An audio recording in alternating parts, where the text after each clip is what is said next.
So let's talk about some favorites here. To kick things off, does anybody have a favorite season or seasons, and why is it that those stick out for you all? For me, I really enjoyed season 1 and season 4, and I think there's probably some comparisons, at least in terms of location.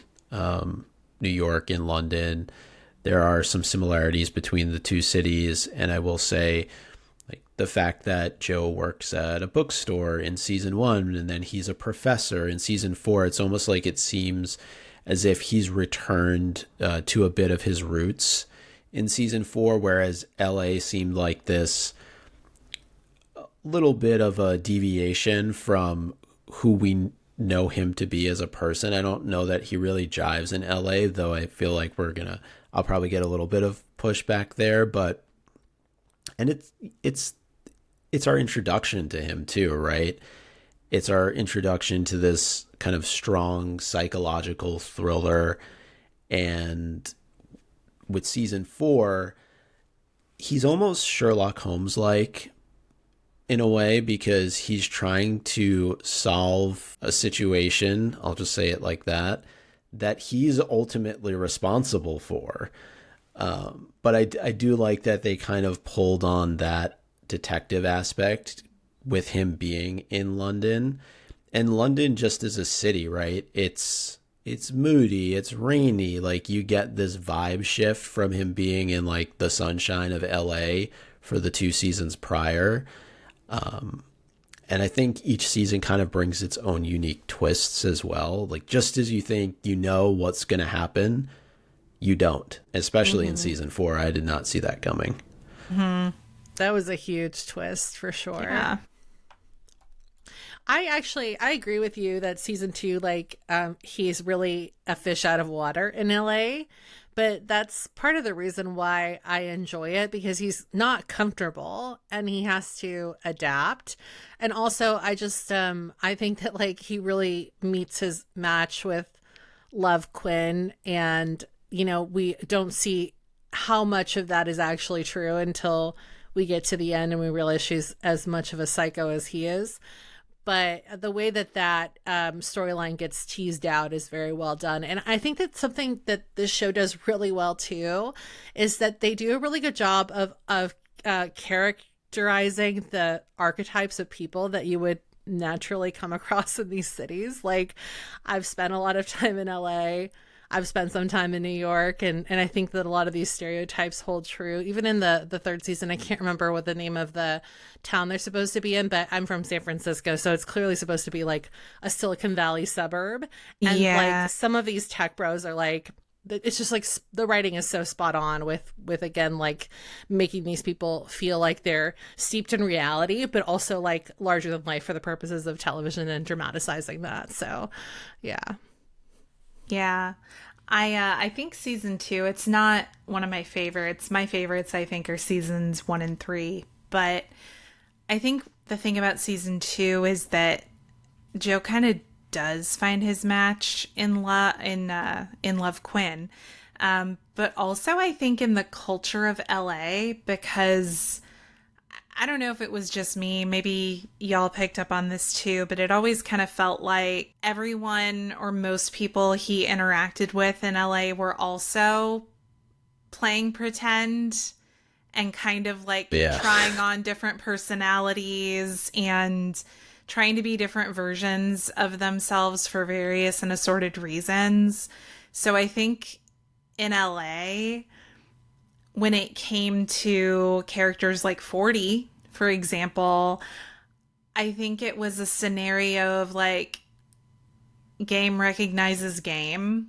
Like, yeah. And Joe would hate that, by the way. Yeah. But it's true. Like, you raise a really good point that he is like, for as much as he hates LA and the culture and the people, like, he does fit in very well there purely by being, you know, super fake. Yeah. Yeah. So what about favorite cities? I think that the one that we all have in common here is New York, right? Maybe it's just because it's like the first one, but yeah. I also thought season 1, I think it's also just a testament to the fact that they shoot on location, and you know, I know we've all at various points in time lived in New York. So it felt very recognizable. Like it just felt like I was seeing a location that I was familiar with as opposed to like generic cityscape, you know. And I think if you're going to use New York City in a show or in a movie, you might as well just shoot on location, because if you don't, it's really obvious that you didn't. Yeah. So yeah, I don't know. I thought the first series did a really good job of kind of weaving in the fabric of the city culture. Yeah, it's hard not to make New York a character in and of itself whenever you set Yeah. a story there. And I would actually say the same for London, which I know, Micah, you were a fan of too, as far as the location. I think it's because these cities are old too. There's so much history there, so it's hard not to make those places feel tangible in some way. Definitely. And I would just add on to that all of these locations, and you can include Los Angeles, are big metropolitan areas. And I think normally when we opine on serial killers, they always need to be operating in these small rural towns. Right. But I think the size of these cities actually allows Joe to operate in a way that maybe other locations wouldn't, because there are so many people and because it is so big. Now you could make the counter argument, well, he should be much more easily caught then, because there are so many people around and he is operating in the digital age where everything is captured every moment of every day. But I do think that just the size physically of these cities lets him do things that other places wouldn't. Yeah, and also just like the homicides are more common, right? Like I know that I don't know if it's still the case, but I know a couple of years ago there were a bunch of homicides coming out of Chicago, but it was happening so frequently that they weren't even bothering really to go through investigations, because there was no way to tell if it was one person or multiple people. So Good grief. yeah, it's insane. But I will say that like the fact that he got away with so much in London is impressive, because I know that they take like police surveillance very seriously in that CCTV. city. Yeah, more so than probably any city out here in America, though we're not probably far off from that. But yeah, again, this is And an that's example of the how this tea. show gets a little too real. Yeah. Well, on a lighter note, maybe not. I don't know. Like you're right, Laura. I think this show is like light, but then also very dark. It's a weird dichotomy. Yeah, it definitely is. Yeah. How about as far as Joe's victims goes? Any favorites among us here? I'm gonna Well- have to plus one Love. I think you've both mentioned Love. I really, really liked her. I love how she kind of out crazy. Yeah, You know? the actress too, Victoria Pedretti. She's wonderful. I'm too much of a chicken to watch any of the Haunting of Hill House shows, but I know that she's in one of those, and she's incredible in that as well. But Yeah, she's in she a couple kills it. of them. Yeah. And she's phenomenal. For me, I would go back to his first real kill, which is Benji, because I feel like Benji, he sets the tone for how Joe rationalizes murder as love. And it's hard to kind of pick. And I think for reasons that were already explained, you could say love certainly would be at the top of the list too. But if I had to pick, I think I would go with Benji, right? He, for people who don't know, he's kind of the douchey boyfriend archetype, and he got killed in the cage with, wasn't it like some kind of like bubble water, like soda, like you remember what he like had in his hand? It was like iconic. Yeah. Peanut allergy. He puts like peanut oil in the drink or something like that. Artisanal soda. I don't know what the hell to call it. That's such messed a up. wild way to go, but also like again, you have to commend Joe, I guess, for his research, right? He figured out this guy has a peanut allergy and used that to his advantage. Yeah, and it's really what starts it off for Joe, and Benji has really zero respect for Beck, who is his interest in season 1, and he takes care of business. He does. Yeah, indeed. he has a trend of doing that. See, it seems like with our pal Joe, he has this thing about thinking if I can't have her, then no one can. And usually someone ends up dead in that equation. Yeah. Well, to wrap up favorites here, I also wanted to give us some time to talk about the craziest things that Joe has done. And because he's, his list is We could devote a packed. whole podcast just to that. We really could. But I figured we would all probably pick our favorite, like the thing that we just kind of look back on and still kind of can't wrap our heads around. So for me, that moment is cutting off his own toe and then setting his house on fire so that he can fake his own death at the end of season 3. I really thought that, because the thing too about You is that, Netflix has never renewed this season for like this show for multiple seasons at a time. So every time you get to the end, you think this might be it. Like, how are they going to top the finale of last season? How's this guy going to get away? And for me, this really took the cake. Yeah. I feel like that's kind of it feels like it's kind of like telenovela territory. It is. Yes, honestly. 100%.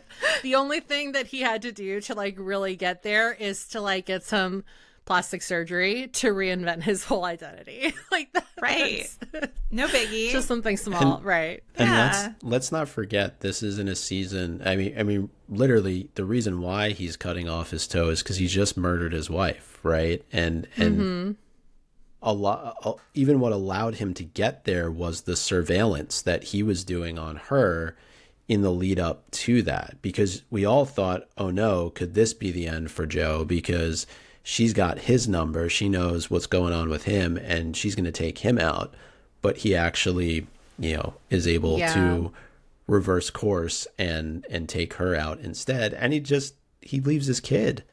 That's another big piece of it too. Yeah, that is like the nicest thing that he does, maybe, in the whole series is that he, this is like, I think that's something we haven't talked about yet, but is apparent is that like Joe has a moral compass, but it's his moral compass, and I think a lot of the moral compass is like, don't hurt children. Because we see that too in season 1 with his neighbor Paco, and he hates the way that his mom's boyfriend treats him. So he takes the boyfriend out, but yeah, like he makes sure that his kid goes to a good home.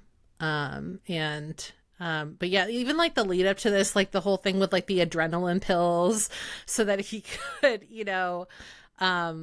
get past the aconite that like Love shoots him up with. And then, the fact that he's ready with his own poisoned syringe. It's insane. There are so many things to call out. I feel like I have to cheat here because there's just so many like little things that I don't know get talked about very much because they're not like the big death defying events. But it's like the fact that, first of all, he was like totally ready to break up with Love at the end of season 2 until she was like, surprise, I have a gift coming for you in 9 months.